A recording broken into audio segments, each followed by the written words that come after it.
best of becoming. And mine just caught up to me. Been a long time down. Yaxshimsizlar do'stlar, men do'stonlar Akram.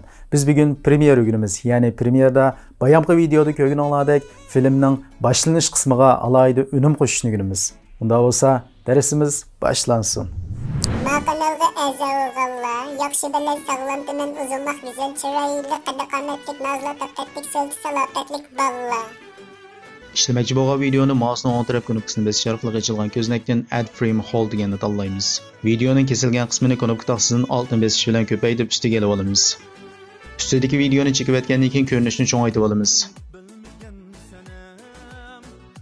Effect Control kelimiz opacity qismidan qalam orqali maskalab olamiz.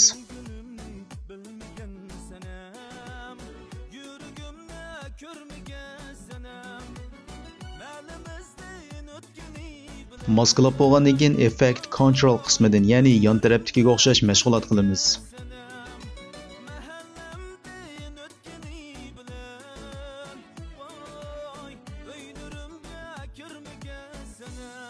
Keyindagi ishki chikitni tanlab, mousening o'ng tarafini bosamiz. Ochilgan ko'znakdan Temporal va buning ichidan Ease In ni tanlaymiz.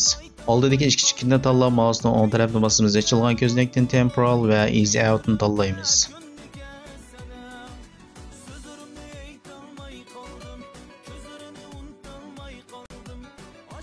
Effects qismiga kelib, Black yozimiz ochilgan ko'znakdan Black and White deganni olib, ostidagi videoga tashlaymiz. Yana Effect qismiga Gaussian yozimiz ost tarafdan Gaussian Blurni tanlab, ostidagi videoga tashlaymiz. Yon tarafdan Blurness qismini 25 qilib o'tgandan keyin ostidagi Repeat Edge deganni tanlaymiz. Ustidagi videoni tanlab, mousening o'ng tarafini bosamiz, ochilgan ko'znakdan Nest ni tanlaymiz. Effect qismiga Radial yozimiz ostidagi Radial Shadow ni olib, ustidagi videoga tashlaymiz. Yan tarafdan opacity'ni 100 qilib o'tgandan keyin ustidagi shadow color, ya'ni soyning rangini oq qilamiz. Ustidagi nesni qo'shgandan keyin ochilgan videoni tanlab, mask feather qismini 0 qilib o'tamiz. Tunji betga yenib kelgandan keyin nesni tanlab, yon tarafdagi o'xshash mashg'ulot qilamiz.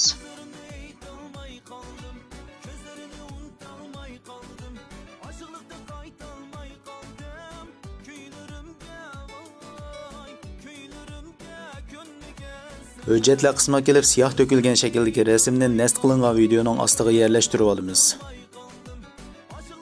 Rasmni tanlab o'tgandan keyin yon tarafdagi o'xshash mashg'ulot qilamiz.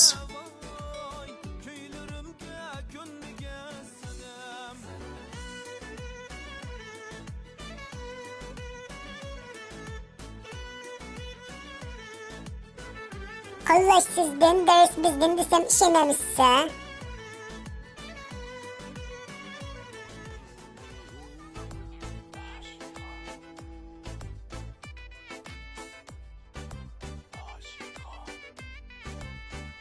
Effects qismiga change yozimiz ostida chiqqan change the color deganni elib, rasmning ustiga tashlaymiz. Usti tarafdan aslidagi rangni tanlab, biz xohlagan rangga o'zgartirib olamiz.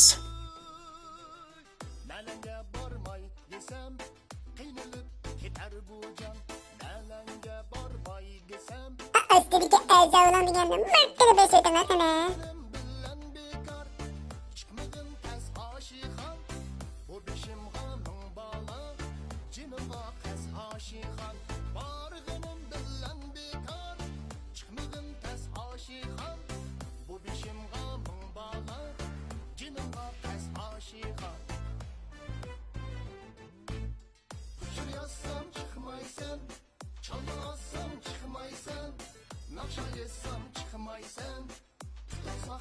Xat yozish qurolimizni tanlab, xatni yozib olgandan keyin o'ng tarafdan xatning nusxasini o'zgartamiz.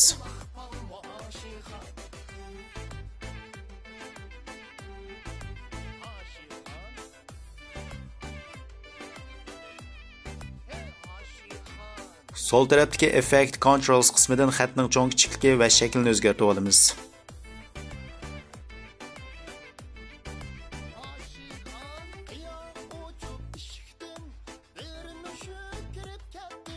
Xatni tanlab bo'lgandan keyin nasb qilingan videoni xatning ustiga olamiz.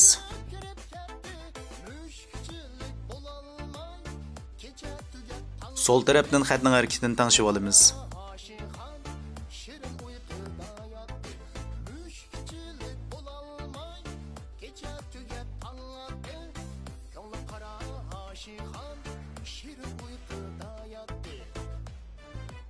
Işıkni tutup mouse'ning o'ng tarafini basimiz, açılgan ko'znakdan easy'ni tanlaymiz.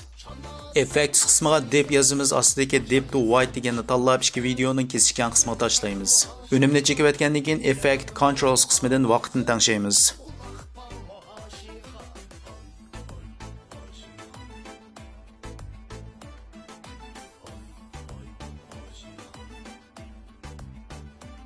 Hujjatlar qismiga kelib new itemni basimiz, adjustment layer'ni tanlaymiz. Adjustment layer'ni eng ustiga qo'yib olgandan keyin effect qismiga crop yazimiz, ostidagi cropni olib adjustment layer'ga tashlaymiz. Effect controls qismiga kelib ustini 8 va ostini 8 qilib olamiz. Shuning bilan biz ishlamoqchi bo'lgan unum hosil bo'ldi degan gap.